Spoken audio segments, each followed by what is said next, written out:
Hello everyone, Speedy B here at Warfield Motor Adventures, and welcome back, or welcome to the channel if you're new here. So what we've got today is a video involving this bike here. Not quite this bike, but this generation of bike, 19 to 2023 Kawasaki KX450, and this is our 2021 Kawasaki KX450.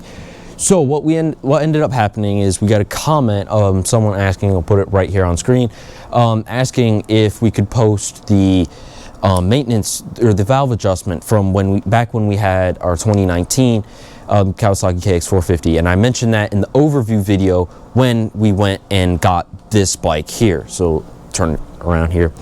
But when we got this bike, I sat outside and I did a little overview of it, talking about goals and all sorts of other stuff with the bike. And another thing I mentioned was how we did the valves on this kind of bike, this sort of engine architecture on the 2019 version of it. So what ended up happening was I said, if anyone wants to see that video, I've got it. Just shoot a comment and we'll upload it.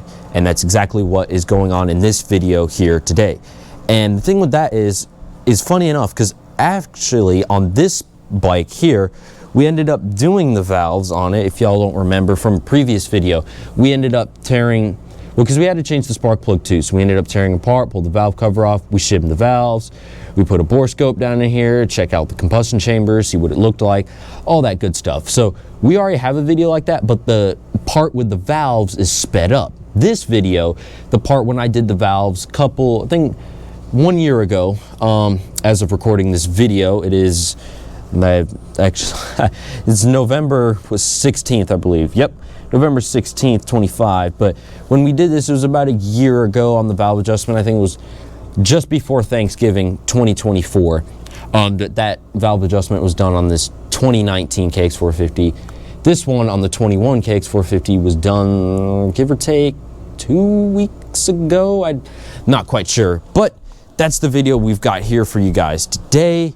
Sorry for the long-winded intro. I'm working on it. But nonetheless, that's what we've got in this video. And unfortunately, it is vertical, so there's that. But if you were someone that watched the video when we did the maintenance on this and you're like, okay, that's cool, how do you actually really do the valve part? That's what this video really is that, but it's not sped up. It's just boom. There's me working on it, and there are times I had to put the phone down, things like that. But you can really see how you do it and all that. That's enough of the yapping. Let's get started. Let me show you how tight this left valve is. So we checked this valve yesterday. That was 0.0044, but 0.002 wouldn't fit. So we just got in the middle and said 0043 is what this one is. We couldn't really check this one. I have the smallest flap in there. It's less than a sheet of paper. It's the 0.0012. Look at this. It's stuck in there. You see that? So I'll show you what it is. I couldn't get in it yesterday, but what I did for today is I put the tab down in and tightened 2 bolts, because that's open. But as you see, I just cracked that loose and the thing came right out. But you see? Let me put it on the bench so you can see. Right there. Right there. 0.002. That is the thinnest one we have, and it didn't fit. So that says that shim needs to get a lot smaller. So we'll gauge what's in there right now. Just gotta pull these bolts out real quick.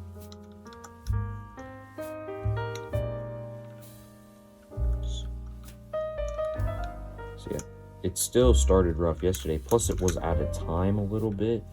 So the intake valves, I think, were opening a little late because I just looked at it. So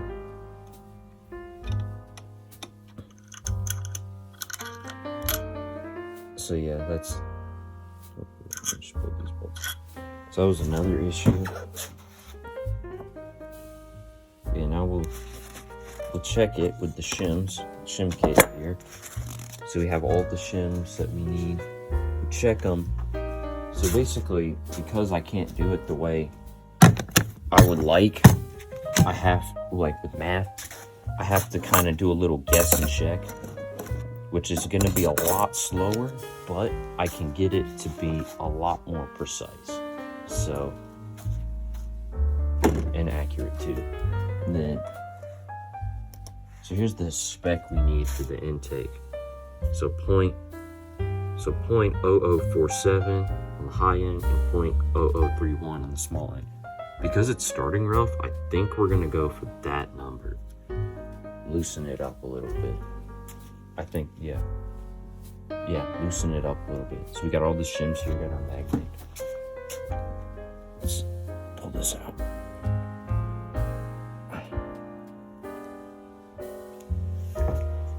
Oh boy. There we go. That's next thing is just gonna pull our camshaft out. Just like this.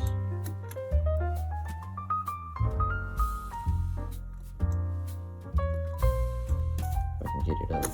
There we go. And what I like to do is I just rotate it over and I'll just set it right there. That's actually, what is that?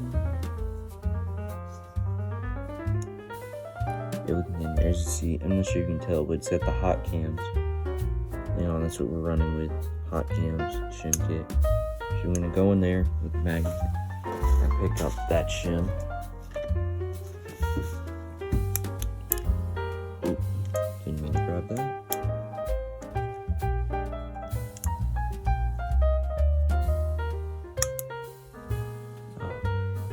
Always be careful with this stuff, because if you're not careful, then you drop a shim in the bottom end, you know. It's never a good day. So there's the shim. So we made it a little bit, I think, bigger yesterday. Because this thing, because this thing, let's see, it's in,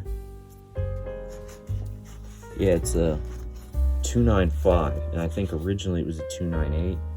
So we can test that, because I still have the original one over here that was in it. So, alright, so you can see, I'm just going to briefly check to see if this slides in there. It should now. Okay, so that's no tension, that slides in there. Put some tension on that with my finger. It's not on that spot. So yeah, it kind of slides through no problem with that. So we're now gonna take this, put it back on. Put that on, grab our 2 bolts and put those back in. Apply a little tension.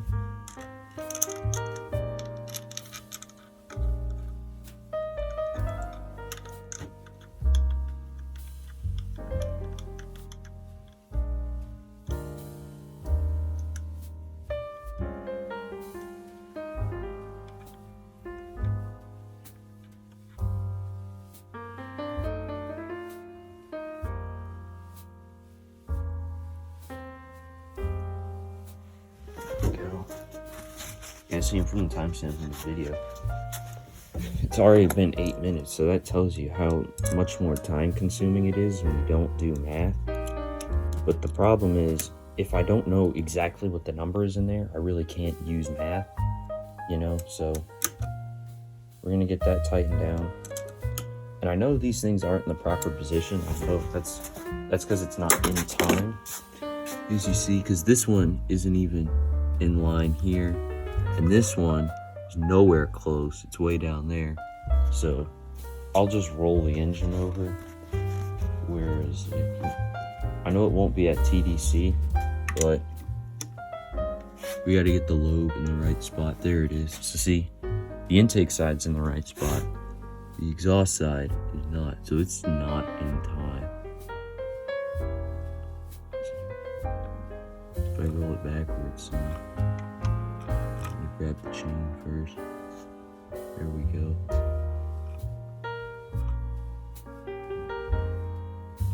There we go. So the intake side is perfectly lined up for testing. So we're gonna start with our thin one here. All right, perfect. So the thinnest one we have right there goes out. So now I'm gonna, sorry about that, but I'm gonna get the measurement that we calculated from the other side, the right side intake, which was 4.3. So I'm gonna grab the 16, the 0016. I'm also gonna grab the 0028.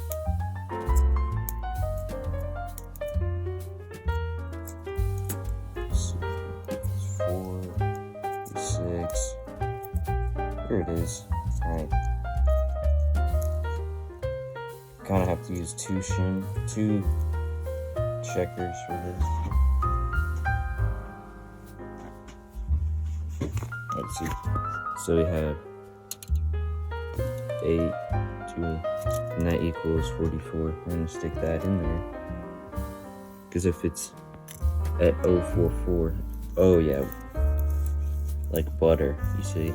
That's good, which also worries me that it may be a little on the high side, but that was a good jump, good progress there. So we're gonna move. Let me just jump directly to a 5.0 and see if that fits, and then we'll incrementally go down from there as needed if this slides through. So, ooh, yeah. See how that slides through? If I go on the other side here, well, actually it also kind of slides through. This may not be down all the way. So they're a little loose though. So see, that's 5.0. Oh, 5.0 kind of, it's really rough though, so. But on this side, it's a little bit more fluid with it running through there. So we're gonna go, if we were this, we're gonna go down to one of these, and that will be all that's necessary, I say, because it's really close. And then we'll check the exhaust side. So yeah, this is a slower method of doing it. You could just, do math, get the right shim in there within the spec. But like I said, this one was, the left side one here, was so out of spec that, or it was so tight, you wouldn't have been able to guess. And that's probably why this thing starts off, because that left one was so tight. I saw a video where someone had a 19, same year as this bike. The right one, it was fine, it was a little tight, no problem though. That's what we did, we adjusted.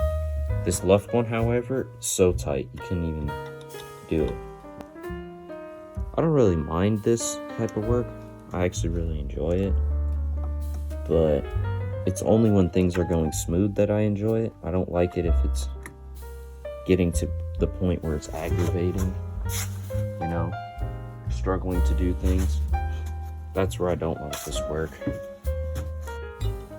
For the most part, it's really fun though.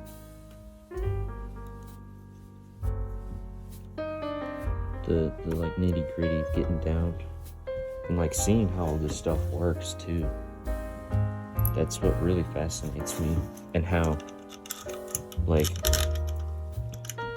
you do some work like this and you're tearing the motor apart and you put it back together and it runs great, and you get to say, hey, look, I did that. I got that motor to run in good order, things like that. And you have something to show for it. It's a really cool feeling, but it's like with everything, you just gotta know what you're doing and it'll work out. So I'm gonna tighten these bolts down. We're gonna check the spec again. I saw a mechanic do this. He said, you only really need 2 and just kind of snug them up. Don't crank them hard, just snug it. Alright, so we made that adjustment.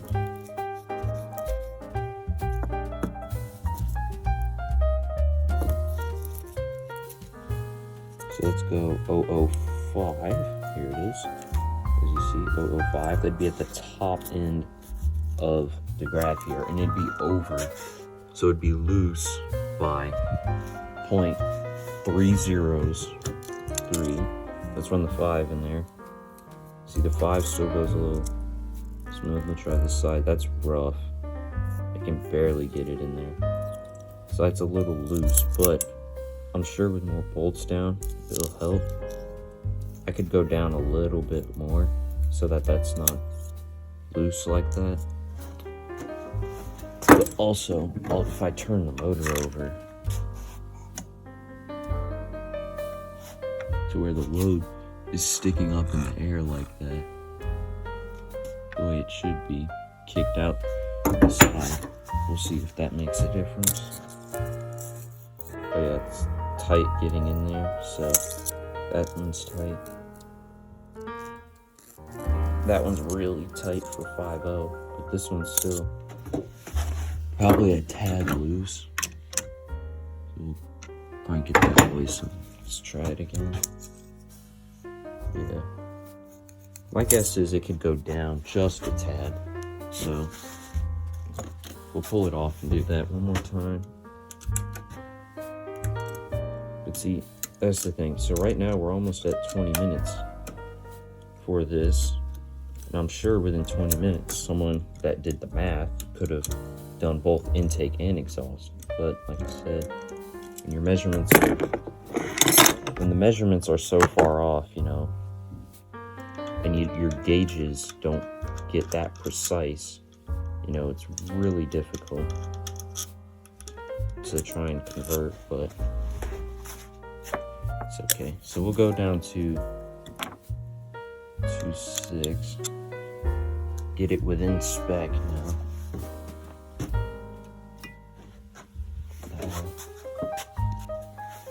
So we're gonna get in there and try. Let's see. Oh yeah, it's tight. Oh, there we go.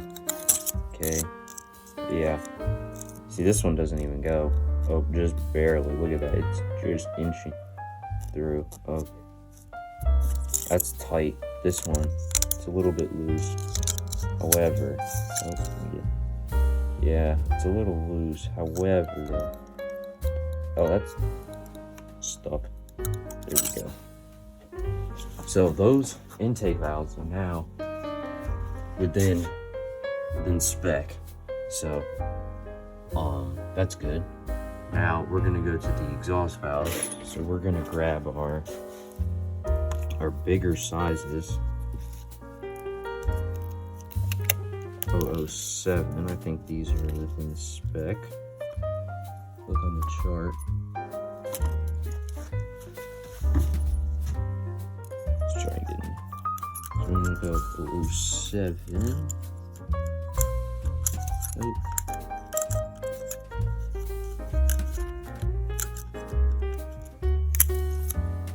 Okay, it's hard to get in there. Try from running into something. Oh, there we go. Oh, bounced off.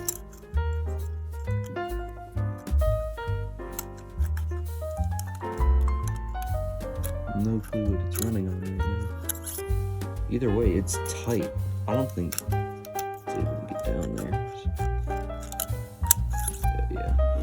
7's a little tight. So if 7's a little tight, that means it's within spec. I'm just gonna grab the 5. We'll check that. The exhaust ones I think were fine. It was more the intake that was really bad. Alright. Yeah, that wasn't even going. Let's try this one. See this one? So that one rubs through a tad. So that means it needs to get a little tighter. So the shim needs to be a little bigger. Pull this cap back off.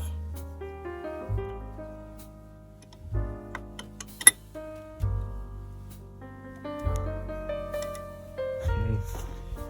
That's all. Now we'll roll the exhaust up and over. So we checked this one. Oh, that's why it's getting stuck. Part of the auto decompression. It's gonna be, ow, a little bit harder to get to. See?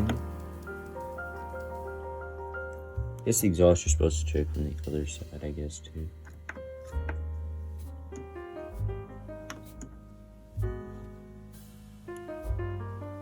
Let's see what's in it. There's no writing on that, so let's grab the tool and pull it off. Yeah, and we ran some Motul 7100 on the last oil change, so it's just nice to see all that red everywhere. Nice red oil. Here's the exhaust. My guess is this was a 298. So we'll slide that bad boy right down in there. So that's in. All these fingers down. And yeah, this finger system is new because last valve job I did on a KX was on that 08 down there. So you can see it in between the Zook and that interceptor. That was the last valve job I did, and it still had the buckets on it. So this is the first one I've done, first KX I've done in a while. And it's like an 11-year difference. This is a 19, that one over there is an 08. So, yeah, they've changed a lot, definitely. Which also tells me the engines from 18, or from 08 to this gen, to when they swapped the engine design out, they were, internally, some of the stuff is the same. So, but you know, now I have knowledge on this system with the bucket, or without the buckets, it's the fingers. So, you know, knowledge is power. So I'll try it in through here again. Oh yeah, look at that. Oh, see, it's a little tight on the 7. Yeah, see, that's a little tight.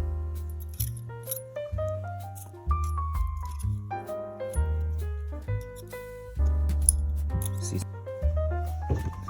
so we did it. Valves are in spec. So now what I'm gonna do is I'm gonna actually pull these back off because I have to make sure they go in. They get tightened in the right order. You take them off 1 through 8, you put them back on 8 through 1. So, but also I'm gonna get the motor back in time, like properly time it up. So I'm gonna do that, and I'll be back. Oh yeah, I've been hard at work. Got the valves all shimmed and everything. But look at this cam timing. See that dot there? It's supposed to line up. Put that line in there. And look at it, if I rotate it over. Oh yeah, perfect. Look at the exhaust side. Perfect. If we look down here, where's the black line for top dead center? Oh, it fell a little bit. Just back the motor up a little. Here we go, it's at top dead center. Here we go.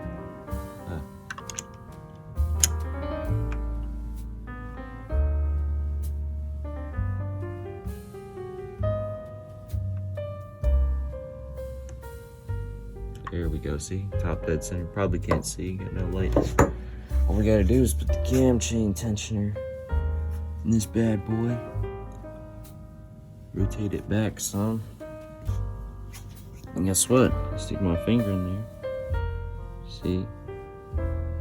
Oh, it rolled a little. Isn't that cool? See?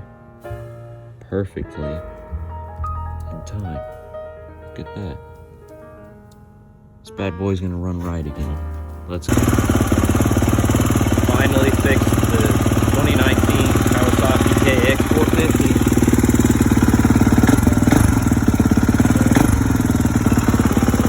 Running strong now.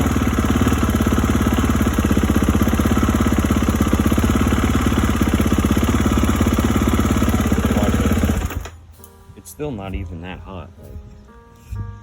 You just like feel around here. Like I can just hold this stuff all day. Not the header though. Watch this. That's what the E-start should be like. So if figured out it was the valves. They're now in spec. It works fine. So such a relief, though.